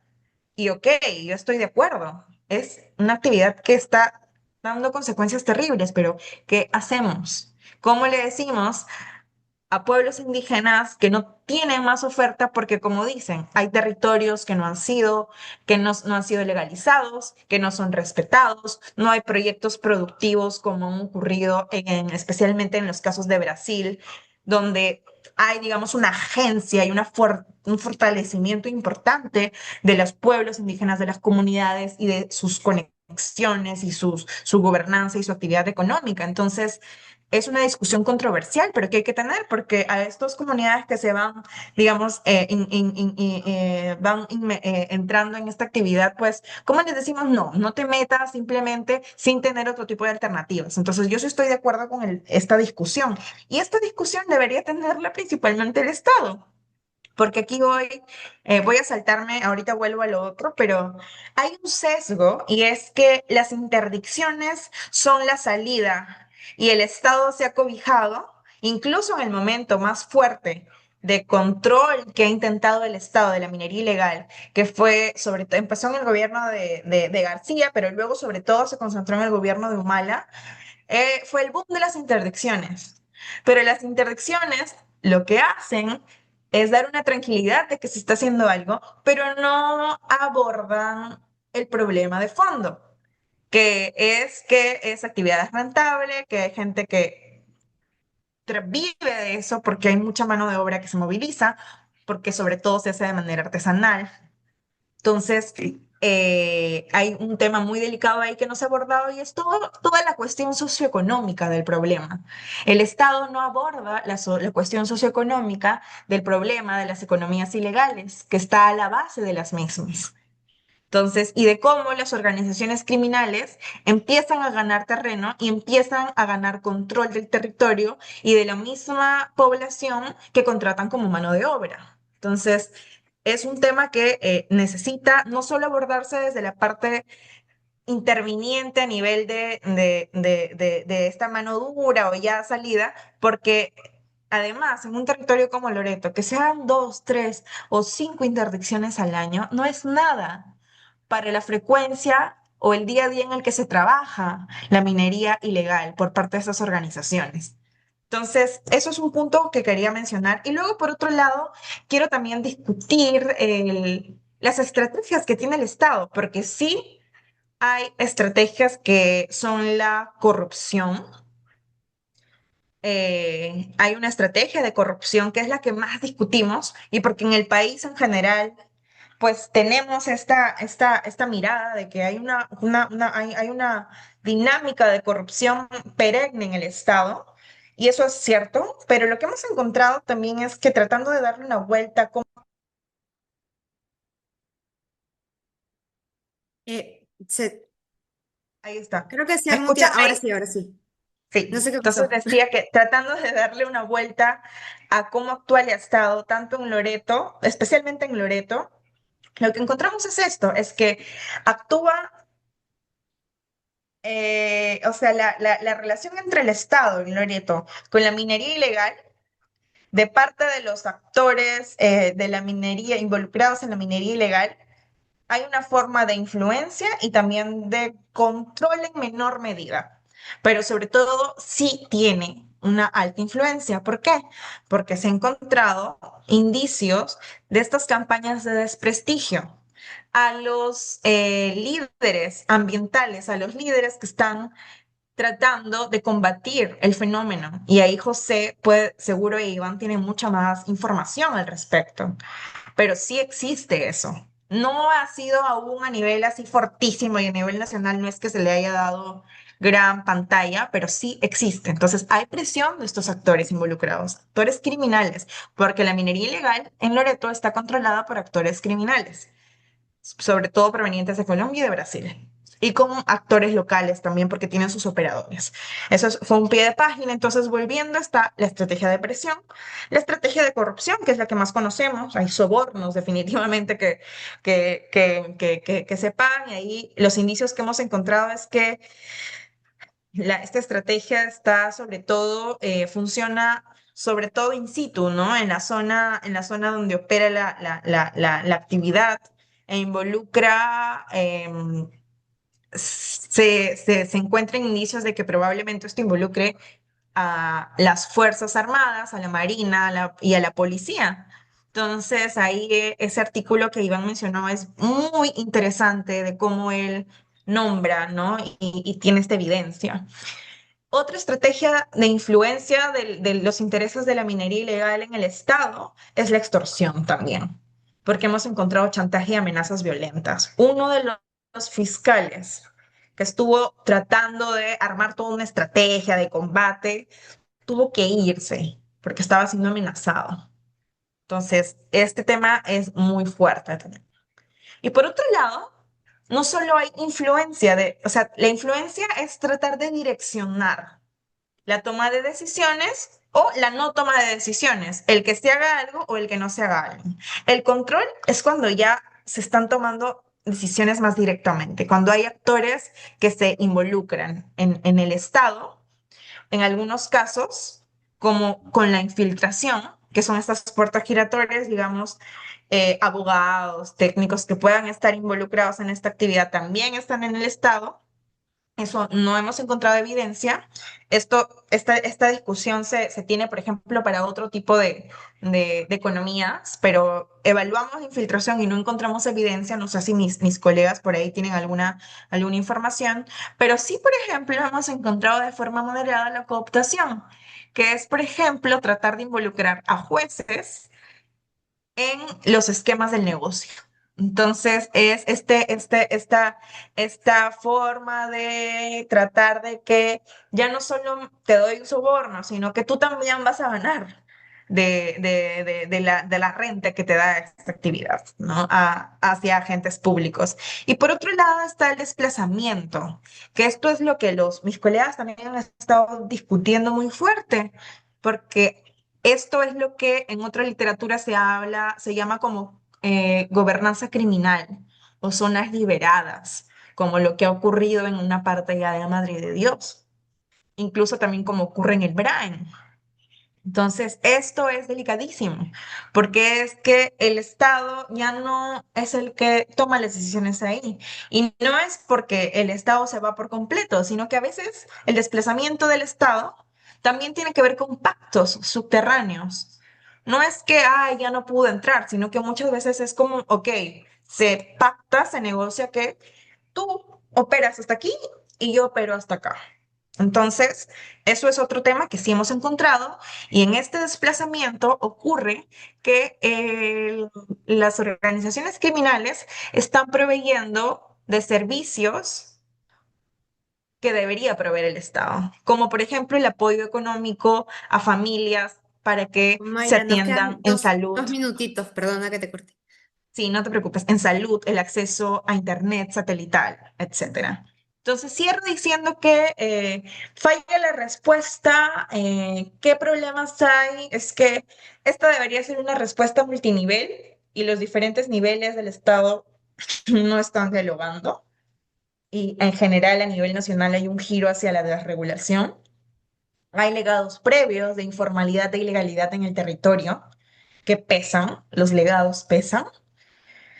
La cultura legal es muy limitada logísticamente y culturalmente. ¿Por qué? Porque, por ejemplo, los fiscales han tenido problemas de que los casos se caen porque necesitan tal prueba, tal elemento, de que se usó tal mercurio, etcétera, para que el caso avance y como los fiscales no necesariamente conocen el proceso técnico, entonces pues no avanza el caso. Hay una desconfianza interinstitucional en Loreto muy fuerte. Las instituciones, la policía, la marina, el gobierno regional, entre otros, desconfían entre ellos. Así no se puede desplegar una estrategia de combate. Hay una alta tolerancia social, como ya había mencionado también. Lamentablemente hay un debilitamiento de la respuesta social, que ya han comentado también. Iván habló Iván y José hablaron de la desestructuración de las comunidades, de su tejido social y político, y eso es un grave factor. Gracias. Mayra, Mayra, muchísimas gracias. Realmente eh, está bastante claro de que se necesita una estrategia multinivel, tanto y una articulación no solo en los diferentes niveles de gobierno, sino también con la sociedad civil y a nivel internacional, porque realmente el problema, como ya digamos que todos ustedes han mencionado, no es solo un problema de Perú, sino es un problema que sobrepasa las fronteras de la región e incluso tiene un componente que también tiene que ver con la parte que va más allá incluso de la misma región, ¿no? Em, y bueno, y realmente esto va creciendo, hay grandes necesidades, como bien dices, el tema de las interdicciones no llega a enfrentar y a poder abordar el problema de fondo, que finalmente es lo que lleva e impulsa a que esto crezca y crezca cada vez de manera cada vez más grande y exponencial, no solo en el Nanay, sino también en otras cuencas en Loreto y en otras zonas en la Amazonía, ¿no? Em, yo creo que podemos pasar un poco ahora a las preguntas del chat, que no son pocas, son muchísimas. Hay algunas ya se han respondido, eh, pero yo creo que, por ejemplo, eh, Jorge Romero estaba comentando, ¿no? De este gigantesco puente, este puente en Nanay, que es una oportunidad o una infraestructura sin utilidad para el desarrollo en la zona y el combate a la criminalidad de las economías ilegales. Eh, y pregunta, ¿no? ¿Qué se sabe de la relación entre el narcotráfico y la minería ilegal en la triple frontera? ¿Trabajan juntos o se enfrentan entre sí? Digamos que esto ya se ha ido respondiendo, pero no sé si José u Omaira les gustaría agregar algo adicional a la consulta de Jorge. Y José, siéntete libre de poder intervenir en cualquier momento. Antes que nada, yo quería comentarles que, bueno, Iván se disculpa con todos ustedes, ha tenido una urgencia y ha tenido que atenderla y con muchísima pena nos ha dejado el espacio, pero manda sus agradecimientos y pide disculpas por su ausencia. Pero podemos continuar, Omaira y José. Y José, siéntete libre de entrar y intervenir cuando gustes. Omaira. Ah, espérame, ¿ah? A ver si lo solucionamos. Mm. Ya, ahora ¿Ahora sí. sí? Sí. No podía quitar el mute. Em, Algo que me parece, en principio, si hay una relación, las economías ilegales no actúan de manera independiente. No es que la minería esté por su lado, el narcotráfico por otro, y por ejemplo, la trata de personas, especialmente de mujeres, por otro lado. Las economías ilícitas, por lo general, trabajan de manera, o sea, hay muchos vasos comunicantes. Y en particular en Loreto, el narcotráfico y la minería ilegal están vinculados. ¿De qué manera? El precio del oro es mucho más rentable en este momento y los actores criminales involucrados con el narcotráfico ya tenían todo un esquema de operación. El oro les permite además una posibilidad de blanquear entonces sus ingresos. Entonces, los indicios, hemos encontrado indicios de que hay una retroalimentación entre el anterior esquema del narcotráfico que se ha involucrado en la minería ilegal porque es altamente rentable y no necesariamente excluyente. Entonces, y eso es crucial en el caso de Loreto, porque como les digo, ahí no es que, yo creo que sí es discutible, como menciona también en los comentarios, lo de artesanales o pequeños mineros. No digo que no existan, yo creo que sí hay Ayacucho es un caso muy particular, a diferencia de Madre de Dios y etcétera, pero yo creo que sí, justamente ese esquema de pensar la minería aurífera es muy pensada en los Andes y en la costa. Para la Amazonía, aunque este no es un tema nuevo, porque el tema de Madre de Dios avanzó desde fines del siglo pasado, no se ha logrado, creo que, conceptualizar lo necesariamente más preciso posible. Entonces, estos espacios son buenísimos para eso, para seguir dándole vueltas. Más a un caso como el de Loreto, donde todo es en Río. Entonces, no es en Socavón, donde hay otra legislación que es la que rige. Pero entonces hay una combinación entre las organizaciones criminales que ya estaban en el territorio vinculadas al narcotráfico y que ahora invierten en la minería ilegal porque es el negocio a nivel internacional en este momento. Entonces, eso es muy, muy delicado. Muchísimas gracias, Omaira. Te voy a pasar una pregunta que han hecho justo para ti sobre el reconocimiento legal de los territorios indígenas, ¿no? Como uno de los factores principales que alimenta a la minería ilegal. Bueno, de cierta manera ya has ido respondiendo esta pregunta con tu intervención. En caso quieras agregar algo más a lo ya dicho. eh,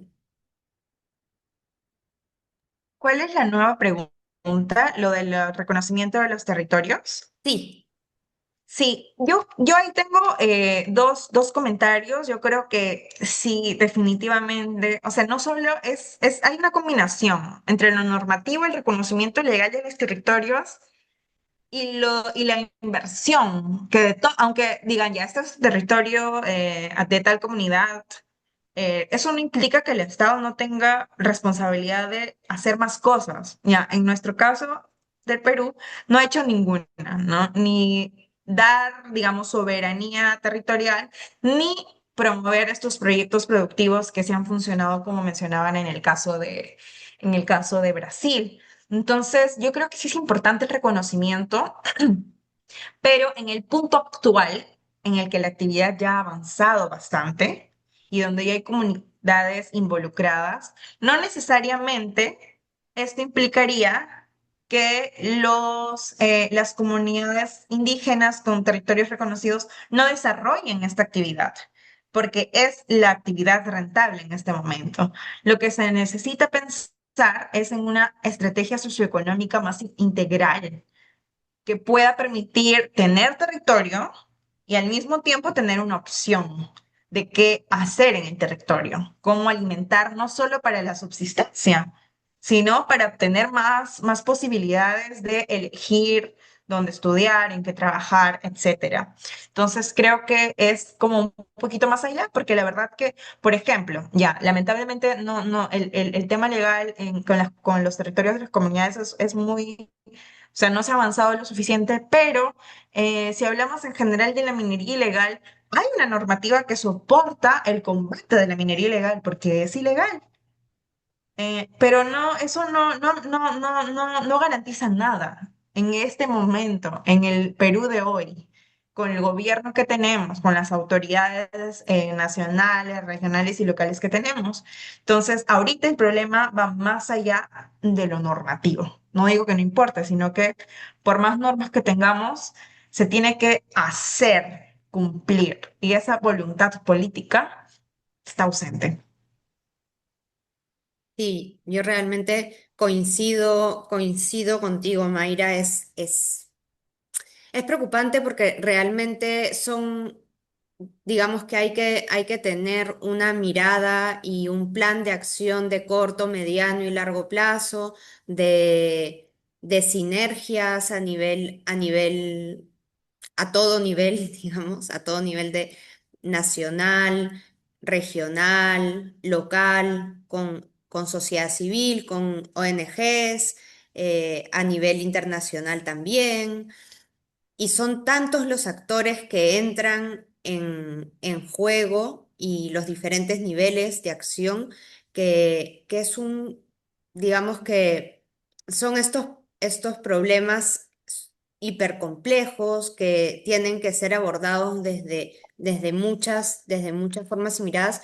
Y definitivamente la gestión que está teniendo el Estado en este momento no ayuda, ¿no? Porque los niveles de corrupción están en todos lados, ¿no? A nivel político, a nivel militar, a nivel policial. Entonces, digamos que de cierta manera se junta el hambre con la necesidad y cada vez es más difícil poder encontrar una ruta de acción que podamos decir, bueno, por este camino podemos comenzar a andar, ¿no? Ahora, sí definitivamente hay diversas cosas que se pueden ir desarrollando y haciendo. Yo creo que tanto José como Iván y tú han ya dado pincelazos y esbozos de acciones que se pueden desarrollar, no es que esté todo perdido.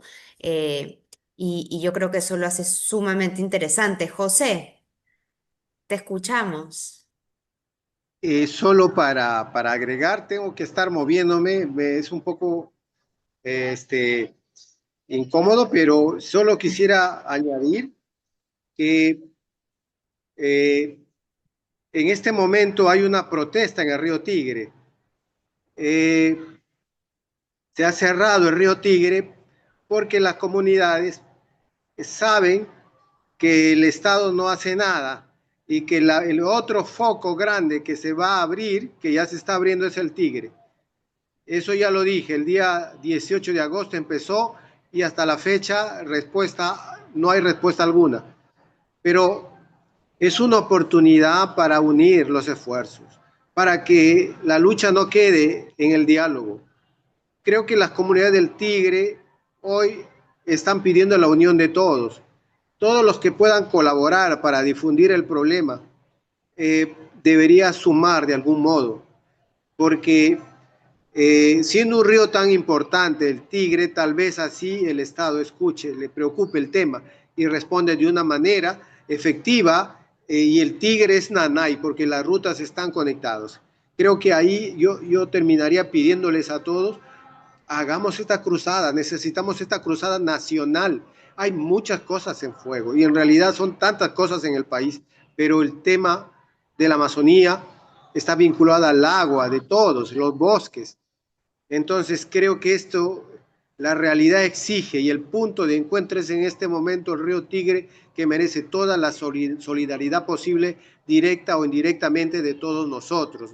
Natalia. Yo, yo creo que lo que has dicho, José, es clave y la importancia de poder sumarnos y poder apoyar lo que se viene forjando desde el territorio para combatir el tema, ¿no?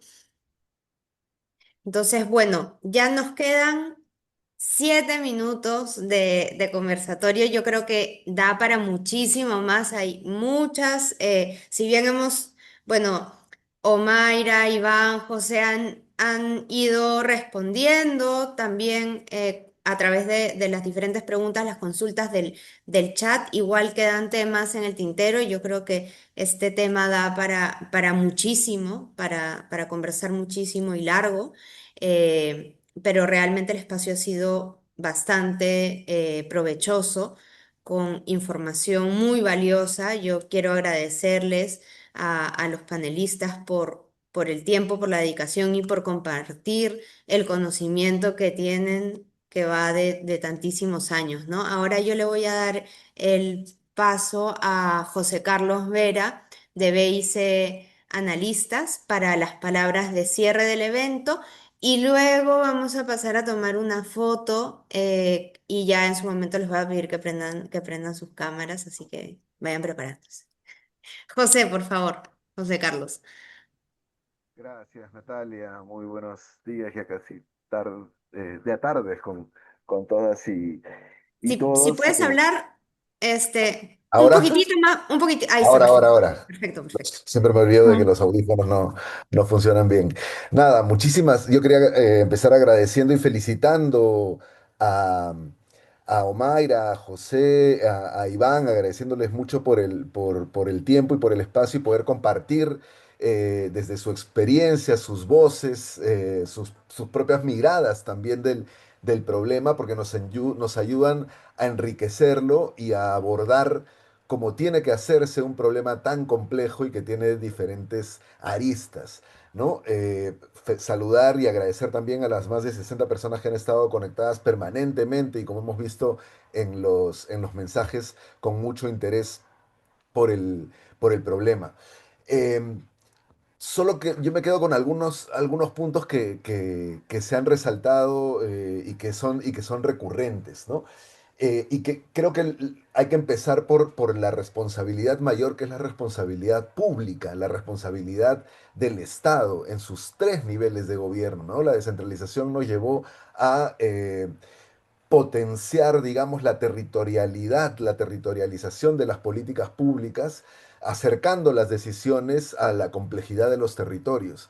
Pero 20 años, más de 20 años de esa reforma, lo que hemos hecho lamentablemente es reproducir la fragmentación sectorial del Estado. Y creo que ahí hay un tema clave. Problemas complejos hay que abordarlos territorialmente y desde los sentires de los diversos actores en el territorio y no desde la fragmentación que a veces el propio Estado, por la forma en la que se organiza, nos tiende nos lleva a pensar. Y es que, claro, los límites entre minería ilegal, informal, pequeña minería, minería artesanal, que son límites finalmente administrativos y legales, y también los límites entre qué cosa es ilegal, qué cosa es informal en un país donde ya hemos señalado que digamos, más del 70% de la economía es informal y que la informalidad en algunos casos es una forma de reproducción no solo de la vida, sino de nuestra propia economía y de nuestras propias actividades, es complejo y es forzado.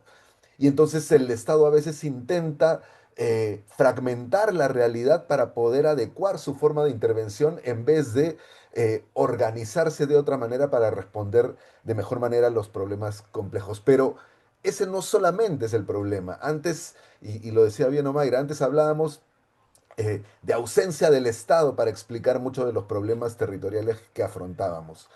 Luego fuimos viendo que no es que el Estado esté totalmente ausente, sino que está fracturado, fragmentado, desarticulado, ¿no?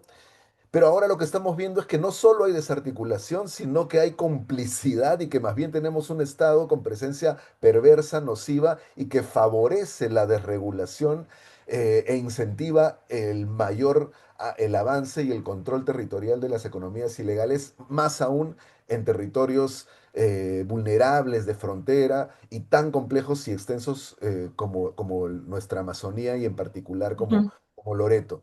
Entonces, el problema efectivamente se va complejizando aún más y estamos a puertas de elecciones en donde el factor financiamiento de economías ilegales y criminales en las elecciones nacionales y en las elecciones subnacionales, regionales y locales del próximo año va a ser determinante para pensar los siguientes años. Entonces, la política, como lo decía José, el poder, la política, la voluntad política y los recursos para ello tienen que estar presentes y tienen que estar alineados para intentar combatirlo. Las alternativas y las respuestas y las soluciones están ahí. Hay diversas experiencias que lo van demostrando, pero sin voluntad, sin alineamiento, que movilice recursos, capacidades, experiencias para tratar de resolver los problemas, no vamos a ir a ningún lado. Y entonces ese es un tema que desde el conocimiento, desde la academia, desde la investigación, desde la información y el periodismo y desde las propias voces del territorio, como las que nos han traído hoy Omaira, Iván y José, es desde esa mirada integral que podemos comprender mejor las cosas y sumar. El objetivo de la plataforma Andina Mape y de BIC Analistas en este caso es generar esta comunidad, este espacio de reflexión para comprender mejor los problemas y encontrar alternativas que nos permitan proponer salidas desde el territorio y, por qué no, hacer incidencia y retroalimentar políticas públicas siempre y cuando exista la voluntad para ello, ¿no? Con BIS analistas y otros socios, tanto nacionales como de la Unión Europea, estamos impulsando un proyecto, por ejemplo, en Madre de Dios, para desarrollar habilidades verdes con organizaciones de mujeres mineras que están en proceso de formalización y que están Mm. intentando usar cada vez más tecnologías libres de mercurio, por ejemplo. Ese tipo de experiencias en Madre de Dios creemos que pueden ser replicadas, pues, que pueden escalar y que pueden aprender también de experiencias que ya están desarrollándose en Loreto. Así que nada, de nuestra parte, nuestro compromiso es seguir generando estos espacios, a poder contar con ustedes para seguir conociendo y comprendiendo más la realidad y plantear alternativas pertinentes y políticamente viables. Muchísimas gracias, Natalia, por la organización, la facilitación. Gracias nuevamente y como ya consultaban algunos amigos, vamos a por supuesto compartir la totalidad del foro a sus correos electrónicos que los tenemos y los invitamos a seguirnos en las redes, en los diferentes espacios donde estamos compartiendo cada vez más información relevante ante esta problemática. De nuestra parte y a nombre de Dante y de todo el equipo de BIC y de la plataforma Andina Mape, muchísimas gracias nuevamente, que tengan un buen día y mucha fuerza desde cada uno de los espacios para seguir trabajando y construyendo. Un abrazo, gracias. Muchísimas Gracias gracias, a ustedes. José Carlos. Bueno, ahora pasamos ya al final del evento. Ya nos hemos pasado un minuto, pero hemos comenzado un poquito tarde. Así que les voy a pedir si pueden prender sus cámaras para hacer la foto del evento. Tengo acá tres pantallas, así que bueno, a la cuenta de tres va la primera foto. Una, dos y tres. Ok, a ver el siguiente.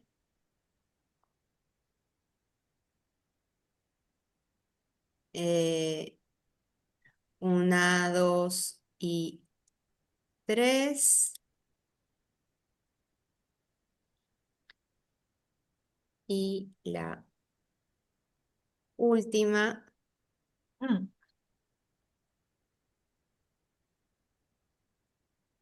aquí vamos.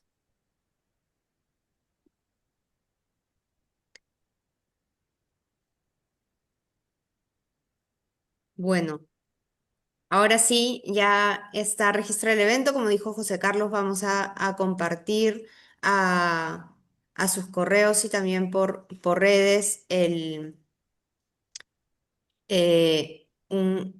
video del evento, también un resumen del mismo y, eh, y cualquier consulta estamos en LinkedIn, en Instagram también para que se puedan comunicar con nosotros, ¿no? Yo realmente me parece muy, muy importante estos espacios. Este ya es el quinto conversatorio que tenemos. Es el primero que ha sido solo nacional, porque la problemática nos parecía importante poder puntualizarla y poder desarrollarla a fondo. Ha sido un espacio muy, muy rico para conversar temas claves e importantes que no solo atañen a la cuenca del Nanay, sino que van más allá, como ya hemos visto. Y bueno, los invitaremos a los próximos y siguientes conversatorios y espero que puedan participar. Eh, Muchísimas gracias y hasta el siguiente evento.